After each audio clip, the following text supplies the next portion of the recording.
Il a fallu que Christ fût rendu parfait par la souffrance. C'est par la souffrance qu'il est entré dans la gloire, d'où il nous envoie l'Esprit. Il a été crucifié à cause de sa faiblesse, mais il vit par la puissance de Dieu. 2 Corinthiens 13:4. Paul ne pouvait pas exercer le ministère de l'Esprit sans éprouver continuellement cette même faiblesse.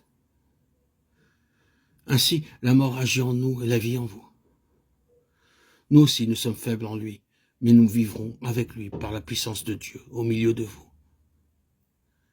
2 Corinthiens 4:12, 13:4.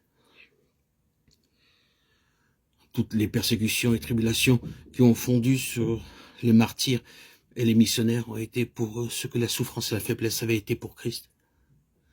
Elles leur ont assuré l'esprit et la puissance de Christ.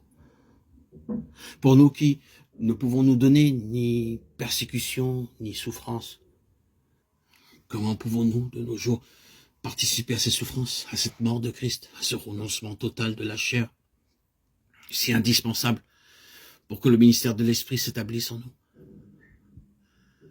C'est en prenant part aux peines et aux besoins de ceux qui souffrent autour de nous. C'est en renonçant à nous-mêmes, en n'attendant plus rien de la chair et du moi.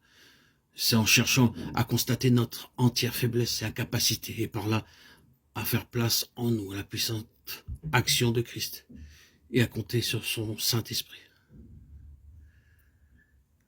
Le ministère du croyant correspond à ce qu'est sa vie habituelle. L'un et l'autre suivent le même niveau.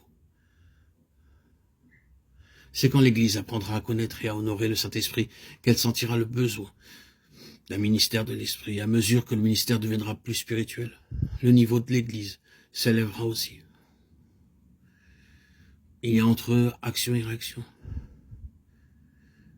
Qu'il est solennel de penser qu'un ministère qui ne manque ni de sérieux, ni de science, ni d'éloquence n'est pas nécessairement pour cela un ministère de l'Esprit.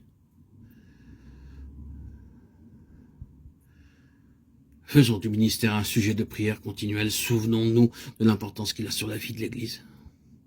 Demandons instamment à Dieu qu'il nous accorde le ministère de l'Esprit.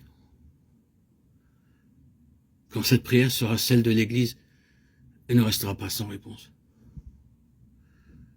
Qu'est-ce qui caractérise le ministère de l'Esprit? C'est le sentiment de quelque chose de surnaturel. C'est la crainte religieuse qu'inspire la présence de Dieu lorsqu'elle descend sur l'homme. C'est la puissance évidente avec laquelle l'Esprit se révèle. Notre capacité consiste à être des instruments par le moyen desquels le Saint-Esprit consent à se communiquer à d'autres.